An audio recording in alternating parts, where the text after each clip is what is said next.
औज़ु बिल्लाहि मिनश्शैतानिर्रजीम बिस्मिल्लाहिर्रहमानिर्रहीम। नाज़रीन किराम अस्सलामु अलैकुम व रहमतुल्लाहि व बरकातुहू। आप सबका एक मरतबा फिर से इस्तक़बाल है बैनुल हरमैन करबला मुक़द्दसा इमाम हुसैन उर्दू TV4 में। इससे पहले कि गुफ्तगू का आगाज़ हो, आप सब की खिदमत में जहाँ भी आप हों, आमद सरकार मौलाना अली इब्न मूसा रज़ा अलैहिस्सलातु वस्सलाम बहुत बहुत मुबारक हो, उसकी मुबारकबाद पेश करता हूँ आपकी खिदमत में, और ख़ुसूसन वक्त के इमाम ज़माना अज्जलल्लाहु ताला फ़रजहु शरीफ की खिदमत में। यकीनन जब भी नाम आ जाए ज़बान पर अली इब्न मूसा रज़ा अलैहिस्सलातु वस्सलाम, इमाम अली रज़ा, इमाम ज़ामिन व सामिन का, तो यकीनन इंसान बेकरार हो जाता है, मुस्तरिब हो जाता है कि किस तरीके से उस सरज़मीन पर पहुँच जाए जिस सरज़मीन को मशहद मुक़द्दस कहते हैं, ताकि इमाम के रोज़े की ज़ियारत हो सके। यकीनन इमाम रज़ा अलैहिस्सलातु वस्सलाम की हयात पर अगर आप गौर करें तो इमाम ने भी अपने ज़िंदगी में मुश्किलात देखी हैं। वालिद मोहतरम का क़ैद में होना, उसके बाद इमाम का ख़ुद हिजरत करना अपने वतन से और दूर दराज सफ़र करना। यकीनन आज की शब विलादत की शब है, खुशियों की शब है, करबला मुक़द्दसा में हम बैठे हुए हैं। आइए इसी सिलसिले में हम फिर से एक मरतबा सरज़मीन इश्क़ प्रोग्राम में इस्तक़बाल करते हैं हिंदुस्तान से आए हुए हमारे मेहमान हुज्जतुल इस्लाम वल मुस्लिमीन समाहतु शेख मुस्तफ़ा अदीबुल हिंद साहब का। क़िबला आपका इस्तक़बाल है और आपकी खिदमत में आमद इमाम रज़ा अलैहिस्सलातु वस्सलाम की मुबारकबाद पेश करते हैं। क़िबला, आज जब इतने पुरमसरत मौके पर ज़मीन करबला मुक़द्दसा पर हम बैठे हुए हैं और हमारे और आपके और कायनात के हर वो इंसान जो अपने दिल में इश्क़ आले मोहम्मद रखते हैं, इमामत का इक़रार करते हैं इमाम अलैहिस्सलाम का, आज 8वें इमाम की विलादत है। यकीनन इमाम की ज़िंदगी सऊबतों से, मुश्किलों से, हर तरीके से गुज़री है। इमाम मदीने में रहे चंद साल, उसके बाद हिजरत करके इमाम को जाना पड़ा। इसमें सबसे पहले हम ये शुरू करना चाहते हैं कि इमाम की यकीनन ज़िंदगी पर रोशनी डालते हुए इस चीज़ पर भी क़िबला रोशनी डालिएगा कि जिसको आज दुनिया जो है गोल्डन हदीस, हदीस ज़हबी, ये क्या है और इमाम ने इसको कब बयान फरमाया? औज़ु बिल्लाहि मिनश शैतानिर रजीम, बिस्मिल्लाहिर रहमानिर रहीम, अल्हम्दुलिल्लाहि रब्बिल आलमीन व सल्लल्लाहु अला सय्यदिना मुहम्मद व आलिहि तय्यबीन अत्ताहिरीन। सबसे पहले हम भी आपकी खिदमत में इमाम असर अज्जलल्लाहु ताला फ़रजहु शरीफ की खिदमत में, ख़ुसूसन आपकी खिदमत में, तमाम नाज़रीन की खिदमत में विलादत बासआदत इमाम अली रज़ा अलैहिस्सलातु वस्सलाम की मुबारकबाद पेश करते हैं। बारगाह इलाहिया में उन्हीं के वसीले से दस्त दुआ हैं कि वो हम सब को उनकी मारिफत अता फ़रमाए, उनकी ज़ियारत नसीब फ़रमाए। और इससे बेहतर क्या हो सकता है कि हम बैनुल हरमैन शब विलादत में इमाम हुसैन अलैहिस्सलातु वस्सलाम की खिदमत में और मौलाना अबुल फ़ज़ल अब्बास अलैहिस्सलातु वस्सलाम की खिदमत में इमाम रज़ा की विलादत की तबरीक भी पेश करें और दुनिया की फ़लाह व बहबूद के लिए दुआ भी करें, और तमाम नाज़रीन की तरफ से ज़ियारत पढ़ते हुए ये दुआ करें कि वो सब भी जल्द से जल्द करबला और मशहद की ज़ियारत कर सकें। इमाम रज़ा अलैहिस्सलातु वस्सलाम हमारे और आपके 8वें इमाम हैं। आपके वालिद इमाम मूसा काज़िम अलैहिस्सलातु वस्सलाम, और आपकी विलादत के सिलसिले में जो उलमा ने मुअस्सख़ चीज़ों को और मोतबर उलमा ने लिखा है वो तारीख़ 11 ज़िक़ात सन 148 हिजरी है, और आप मदीना मुनव्वरा में पैदा हुए। आपकी ज़िंदगी में जैसे कि आपने इशारा फरमाया कि बहुत ज़्यादा नशेब व फराज, ख़ुसूसन वो दौर जिसमें आपके वालिद माजिद यानी इमाम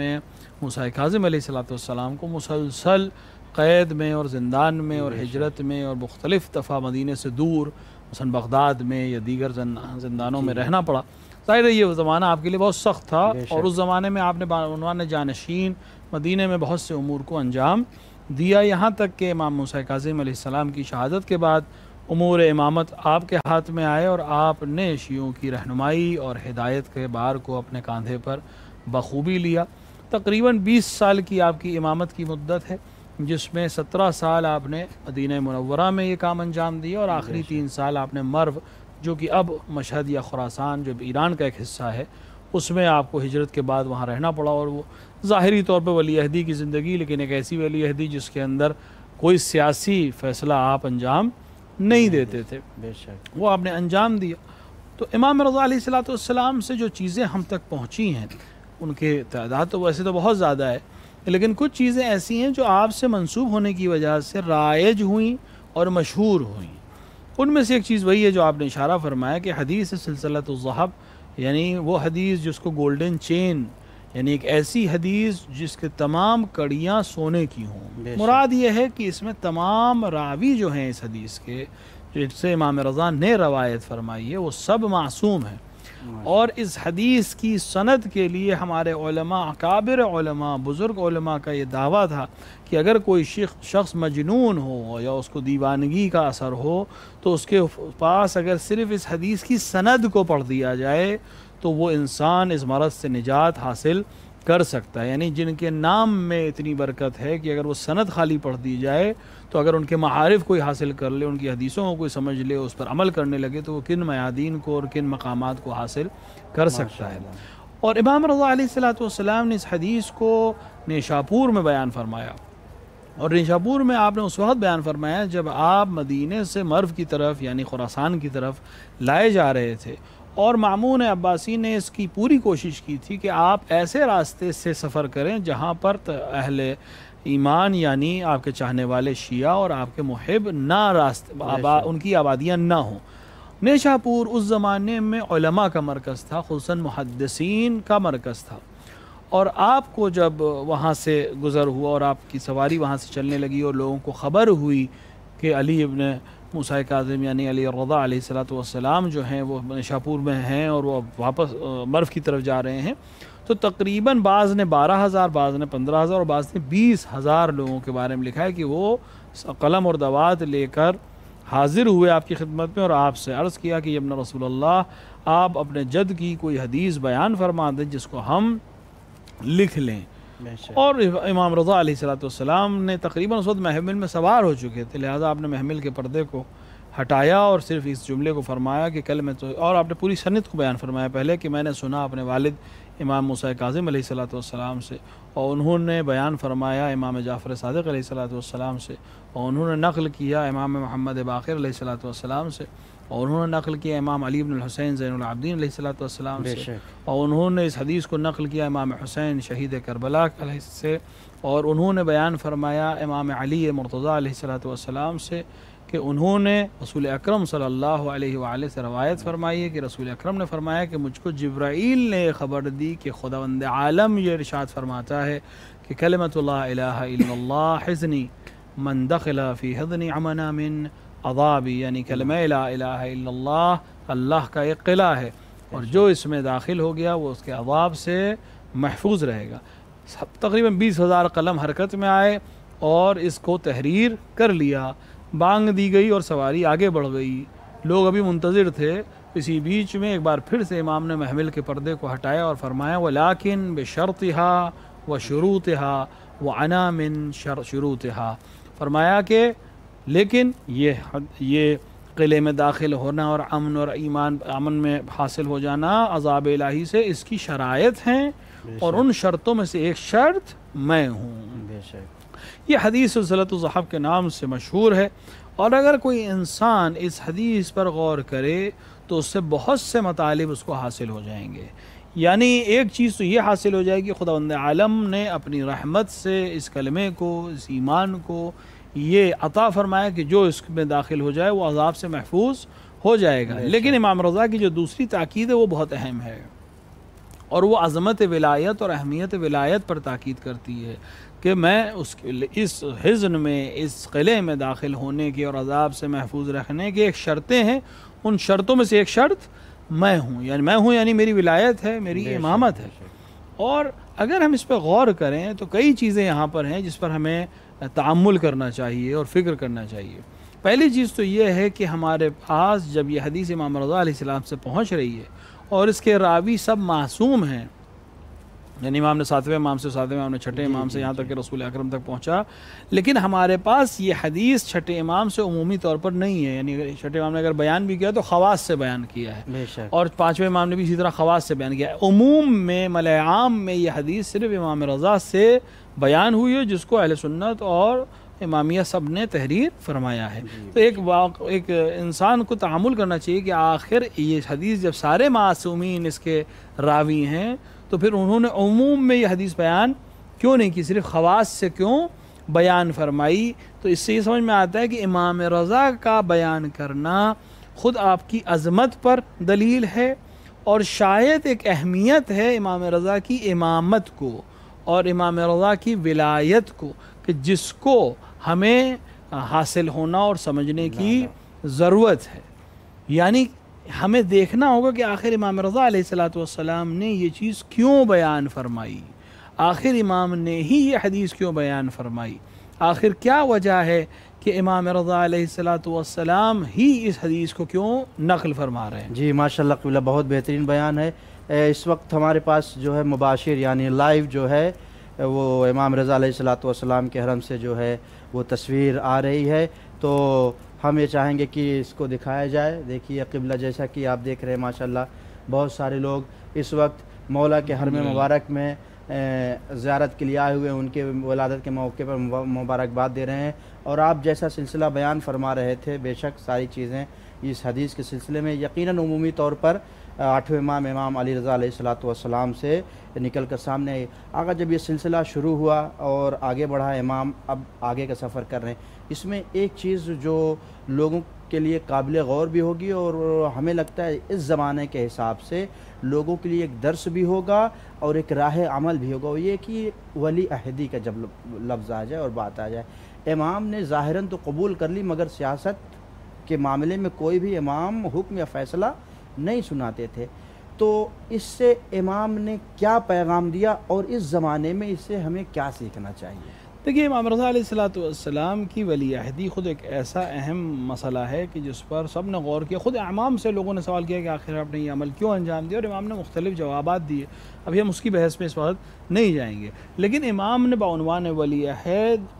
कबूल किया और उन्वान को लोगों ने आपके हाथ पर बउनवान वली अहद बैत की।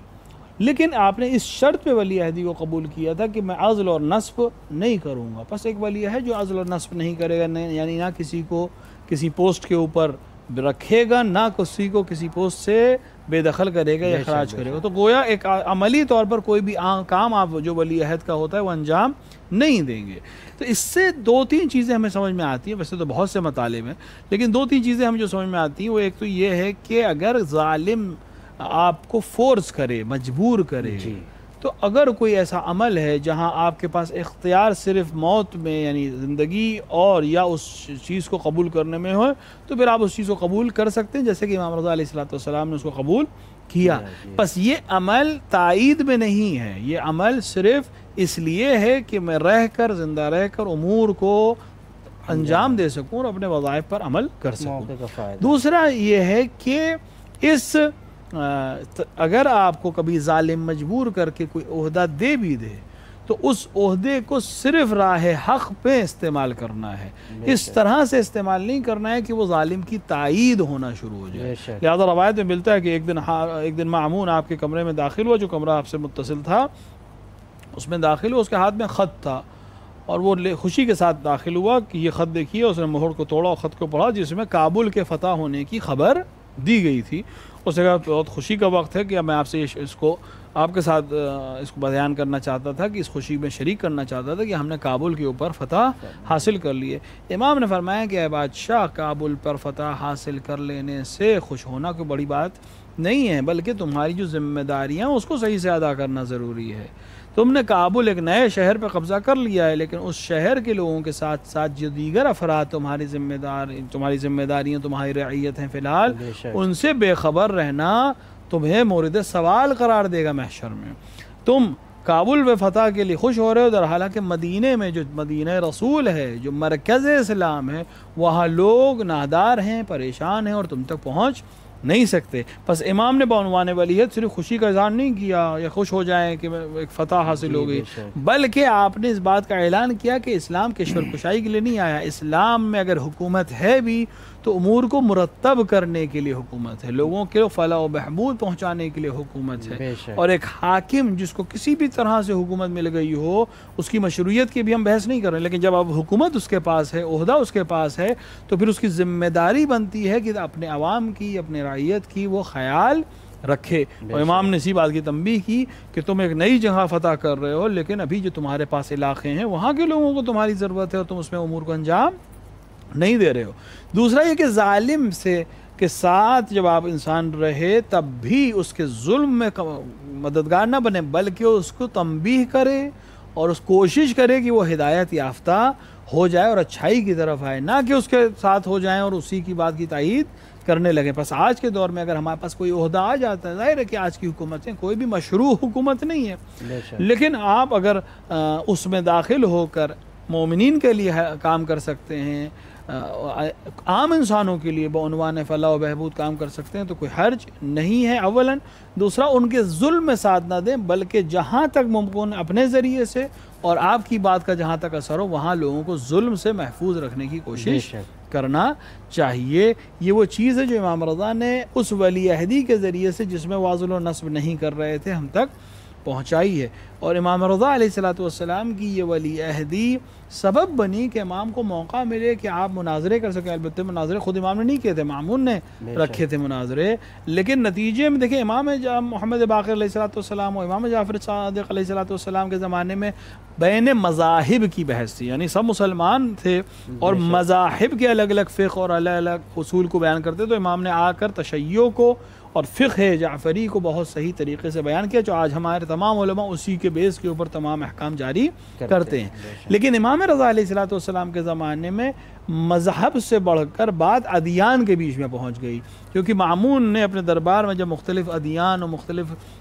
लोगों को बुलाया जो मुख्तलिफ़ दीन पे थे, मसलन ज़रतुश्तियों को बुलाया, मसीहियों को बुलाया, यहूदियों को बुलाया और भी मानवियों को बुलाया, इनको बुलाया और इनसे इमाम के मुनाजरे करवाए। उसका हदफ इसमें यह था कि अगर इमाम इसमें न खुदा न करदा शिकस्त खा जाएँ तो बनी हाशिम का गुरूर और आले अबी तालिब का जो गुरूर है वो ख़त्म होगा, और अगर इमाम इसमें जीत जाते हैं कि जैसा कि मुसलसल वो इस मुनाजरों में कामयाब हुए, तो बिलाखिर उनका वली अहद, वो ख़ुद इस उन्वान से कि मेरा वली अहद जीत रहा है, वो आलिम है और फाजिल है, दोनों तरफ से फ़ायदा उठाएगा। लेकिन इसका फ़ायदा ये हुआ कि इमाम ने मुख्तलिफ़ मज़ाहिब से